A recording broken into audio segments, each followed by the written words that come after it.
Is the book going to be an extension of Jake Tapper and Alex Thompson's book, Original Sin? Yet another Democrat coming out and telling us about stuff that a whole bunch of stuff on the right was telling us, but y'all swore we shouldn't listen to while y'all were engaging in cancel culture, while y'all were engaging in excoriating anybody that called the Democratic Party out for what the hell was going on. That's what we supposed to do now? That's what we supposed to do. We're supposed to listen to you now. What's up, everyone? Karine Jean-Pierre is at it once again. She has a book coming out where she wants to tell all regarding the Biden administration. Guys, most of us are aware of what happened if you were paying attention to channels like this one. And if you were just paying attention, regularly to what is going on in the political landscape. Guys, check this podcast out where Karine Jean-Pierre went on, and actually the CBS reporter cannot believe actually what he is hearing. Because you know why? Because at this point, guys, we all know they were covering up for Joe Biden. Let's get it. Did have legislative wins. Sure, and he didn't talk about him that well, though. He couldn't talk about them. He wasn't campaigning. No. Wait. First of all, he did talk about them. Whether it broke through or not, he did. Tim, he did talk about. I mean, he talked way less to the press than Donald Trump does. Yeah, that's facts. That is actual facts right there. What Tim just said there, Biden did not talk to the press as much as Donald Trump. I don't know of any president that has talked to the press as much as Donald Trump. Donald Trump might actually talk a little too much to the press. Way less. And he wasn't out there at all. He wasn't good off the cuff. He wasn't doing press conferences. Let's just be real. Like, he didn't do big events. Tim, that's not true. Tim, you're conflating all of it. That's what you're doing. No, you're telling me he didn't talk well about it. Then you're telling me he didn't talk at all. He didn't do either. He didn't talk very often, and when he did, it wasn't very good. He sounded very old. Maybe you weren't paying attention to what we were doing at the White House. I paid attention. I'm with you on the policies. That is a common thread when it comes to actual Democrats and their pushback. Look how mad she is right here. Look how angry she is that this interview is not going the way she wants. And I'll tell you this, Joe Biden was a horrible president. I mean, what planet was Karine Jean-Pierre actually living on to where she thinks Joe Biden talked to the press as much as Donald Trump? What are you talking about? Despite your political affiliation, she says she's independent, but here's what really happened. He did such a bad job, and she is aligned with Joe Biden. She is forever intertwined with Joe Biden and Kamala Harris. You did such a bad job. That administration was so trash that you switched political parties to independent. That is freaking wow. Well, how bad are you to have to switch political affiliations? His performance. The president spoke to the American people a couple times a week. He traveled and did domestic travel and talked directly to the American people. What's up, everyone? You watching On Air with Nick Java podcast here on YouTube. Please like, comment, subscribe, ring that notification bell, and you'll be notified about my upcoming video releases. Karine Jean-Pierre is finding herself in a very difficult place. She is intertwined with the Biden administration, Harris administration, and guess what? She doesn't want to be attached to that. So she has switched her political affiliation to independent. Guys, here's the thing, man. Your boss, her boss in this situation would be Joe Biden, did such a terrible job that she has to switch political affiliations in order to have any kind of political future. Karine Jean-Pierre is not an independent. She's not an independent. Before she was actually press contact there at the White House, she was very hardcore anti-white type rhetoric that she spewed constantly on a lot of these shows. So the thing I'm getting at is you don't go from that to independent. Okay. The reason she is switching political parties is because she wants to try to restart her political career because of the train wreck that was the Biden administration. Thank you for having me. So when this book landed on my desk and I saw a broken White House in the subtitle, I have to say, I thought you were going to say that try as you might to convince Joe Biden to drop out of the race, because what we were seeing is what you were seeing, and he was struggling, couldn't do it. I thought you were going to say you were angry at that, but mostly I did too. What you said in this book is you're angry at the people who tried to push him out. Yes, that's correct. Some Americans are going to say, seriously? But not just the party that pushed him out, the party as it's behaving today in this moment when we need a Democratic Party to be fighting, to be an opposition party. And that really what ignited the book. Right after the administration, I was just minding my business, right? No longer a public servant, going to the grocery store, going to my kids' school. People would come up to me, and strangers, and they would say, what's going on with the Democratic Party? Why aren't they fighting? We knew what was going to happen after this election. Why are they not prepared? So it is, the stakes were really high. So it's connected also to the moment that we are in. I'm telling a story, obviously, my story, and how I started thinking about the Democratic Party and my involvement in it. And then fast forward to today, the disappointment, the disillusionment that millions of people have. But and I'm trying to pick up on what Tony was saying. You know, maybe people aren't voting for the Democrat Party these days, you know, because they say stuff like this. The only garbage I see floating out there is his supporters. His demonization is seen as unconscionable, and it's un-American. It's totally contrary to everything we've done, everything we've been. I don't feel no ways tired. I come too far from where I started from. Nobody told me that the road would be easy. I don't believe he brought me this far to leave me. What's something that you always carry with you? Hot sauce. Really? Yeah. Really? Yeah. Are you getting information right now? Hot sauce. Hot sauce in my bag, Swag? Hot sauce. Really? Yes. Now listen, I yes. just want you to know, people are going to see this and say, okay, she's pandering to black people again. Okay.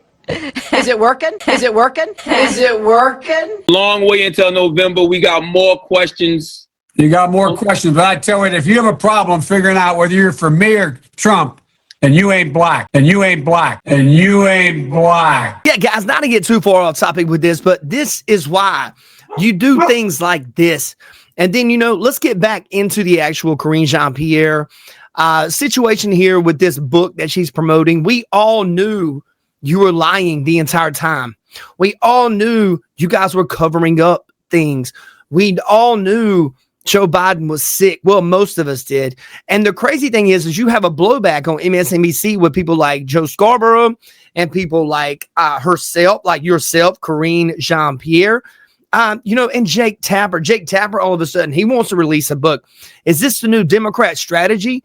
You guys are actually going to go in here and release books and you're going to tell us everything that half the country already knew? I mean, who are you really preaching to here? I know exactly what she's doing. She's trying to sell books to all the people that are Democrat voters who didn't want to believe that Joe Biden was sick and absolutely did not want to believe that Joe Biden was going through all of the elderly situations he was going through. That's exactly what happened. So you coming back out here, it just looks like more lies from the Democrat Party. It's more lies, more lies, more lies. Let's get back into it. Making the case from a communication standpoint, there's a lot of the good things he did people didn't know about because he wasn't capable of making a vigorous case. Obviously, he wasn't capable of making a vigorous case on the debate stage. And now, you know, God love him. We send him our best, but he, you know, has cancer. Like the notion that this person was up for being president to 2028 was up for the communications responsibility of this job and fighting. No, well, if he won again, he would have to have been president all the way till 2028. I think that's an absurd thing to suggest that he could have been president. Do you think he could have been president in 2028? I can't speak to that. Here's what obviously, yeah. But so was he up for it though? I guess. He didn't have the vigor for this fight. We have to rewind the tape a little bit and not be revisionist historians here because no. But let's just follow me for a second. Yes, sure. In 2023, the winter and spring of 2023, we were coming out a successful midterm elections for Democrats in the sense that we didn't have a red wave.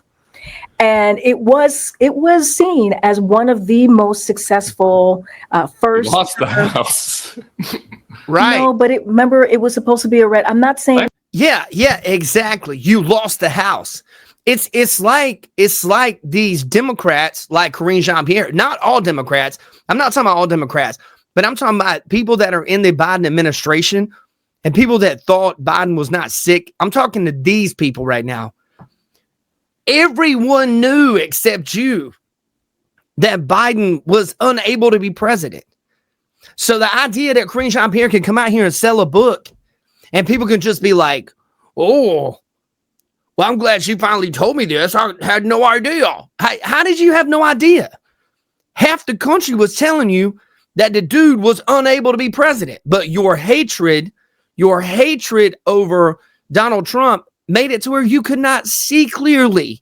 Your glasses were fogged because of your hatred. No, but historically, if you look at other first-term presidents, the midterm elections, just follow me for a second. Sure. I'm just saying it wasn't that great of a midterm. I didn't. Right. That's not what I said. I said I said it wasn't a red wave. True. That's what I said. It was predicted to be an awful, awful first term midterms, and it wasn't that. It just wasn't.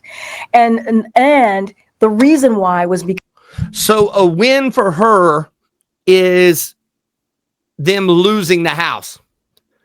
But a win for her and her Democrat mind, or what she is doing right now, you guys lost the House. But it was a win because they didn't lose even more seats than they were supposed to. You lost the House.